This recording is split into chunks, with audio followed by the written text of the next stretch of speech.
Welcome to another episode of Transit. I'm Jacqueline Shields, and today we're in Bendigo at the Bendigo Tramways Museum, and we're talking trams. We're talking vintage, talking trams.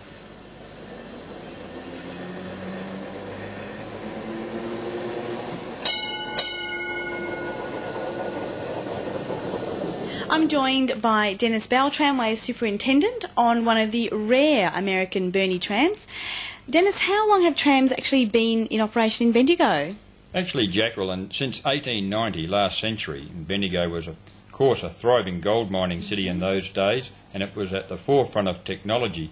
And, of course, a transport system was required in the city, and they brought trams here in 1890. They ran through until 1972 as public transport, and at that stage they were in danger of being disbanded and shifted around the country or the world.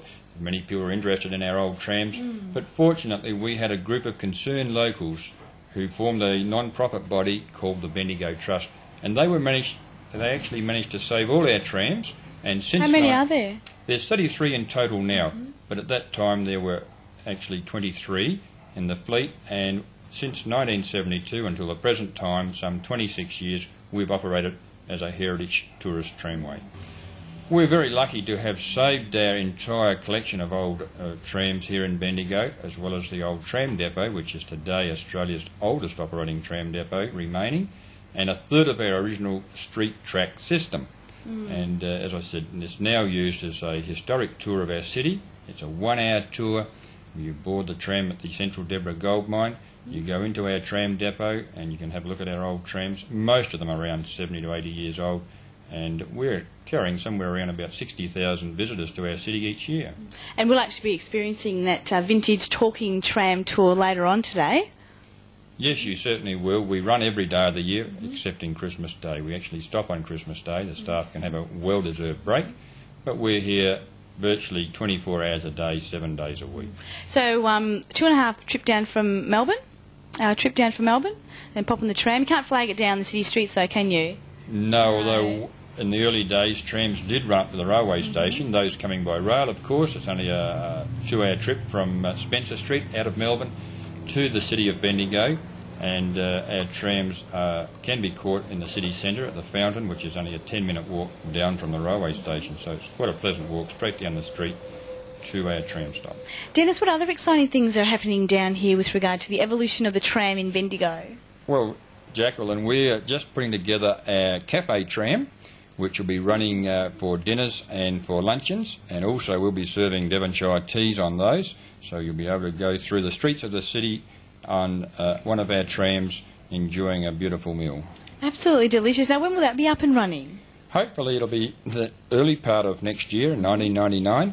We'll be having it running, done by our chef, Leo. He's our qualified chef, and he'll be serving virtually anything you can buy from a restaurant. Leo will be taking care of.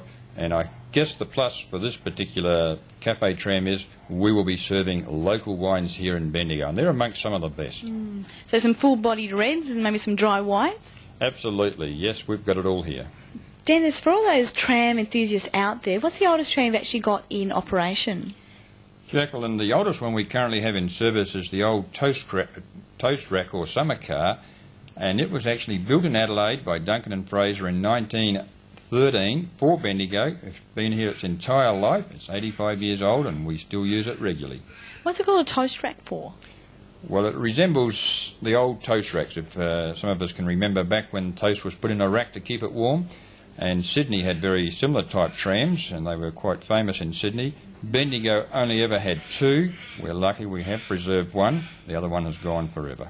And what sort of costs are you looking at as far as keeping the trams up and running? I mean, you got a fleet of 33. They've all been fully restored.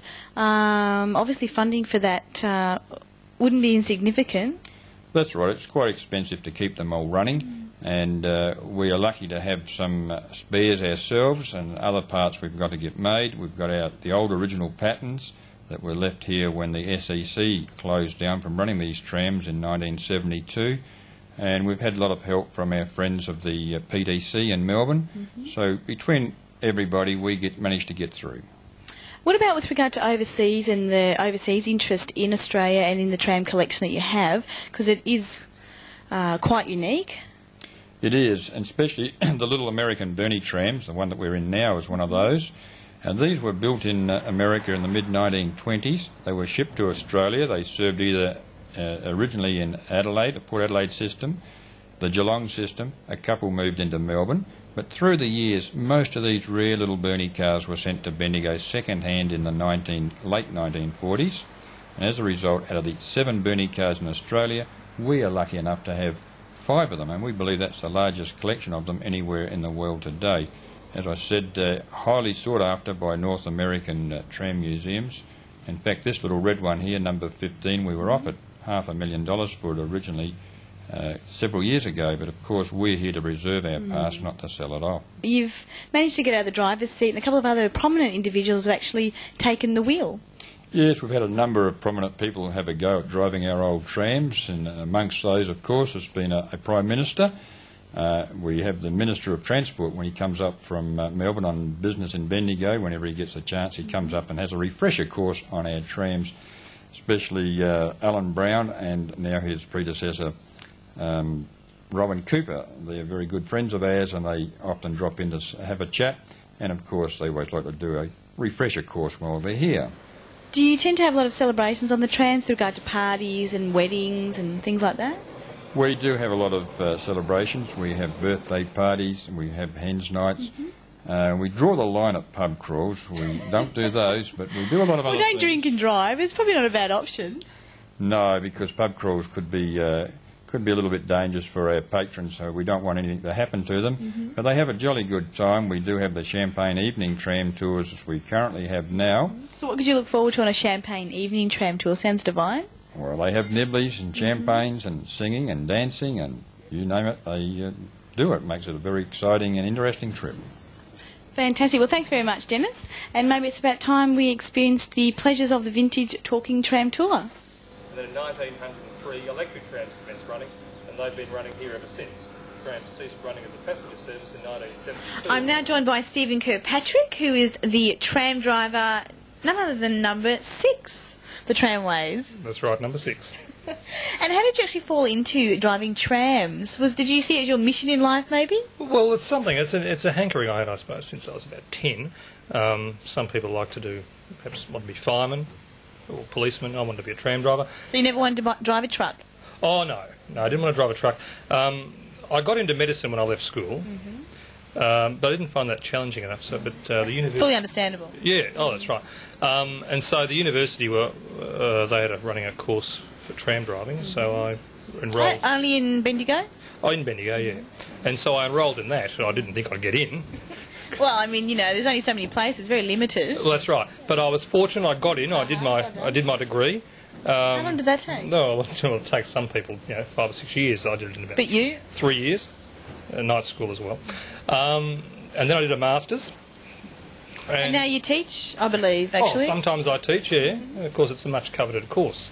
And I'm kept pretty busy with prospective students, as you could imagine. Now, you might also imagine by now that I'm not telling you the truth. I got the general impression that might have been the case, actually. So the real reason that I'm doing this is that a friend of mine who worked on the trams suggested I might like to work on them to earn extra money, part-time job.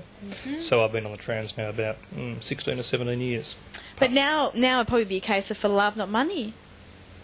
Oh, yes, of course. Without a doubt. And with regard to driving trams, what are the pros and cons? I mean, traffic, for example. Well, you've really got to just understand that most of the car drivers can't see you. Do you find that surprising? Well, yeah, I do. But they seem to get in the way a bit. But the main thing is not to hit them. That's the best thing. I try not to hit cars. Rule number 1. Yeah, I try not to hit cars. Do you go around them? Well, no, they've got to go around me. I'm on tracks, so I can't get around them. But I've got a bell, and if you come from Melbourne, so you know what the tramways are like down there. Well, I do the same up here. I think most drivers in Melbourne have been dinged by that bell. So is that a ding of frustration?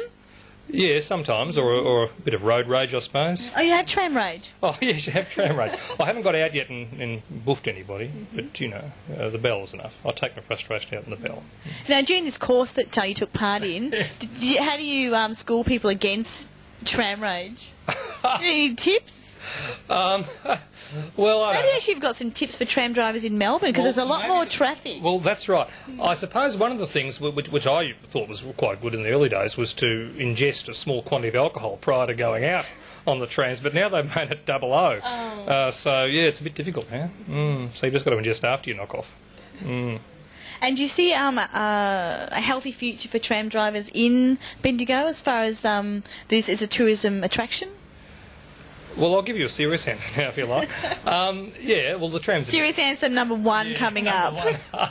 Yeah, well, no, the tramways in Bendigo are very popular because people like to ride on old things. People like history. People like antiques. People like all sorts of things that are old these days. So the trams are always pretty busy. They run every day. So I think I'm always assured of a job. Fantastic. Well, Stephen, thank you very much for your time today. Oh, it's a great pleasure. Is that all? And thank you very much for this fabulous hat. Yes, now I'm giving you that hat, Jacqueline. You can have that. Can I just show it to the camera? All right, I wear it with pride. It's been loved, as you can see.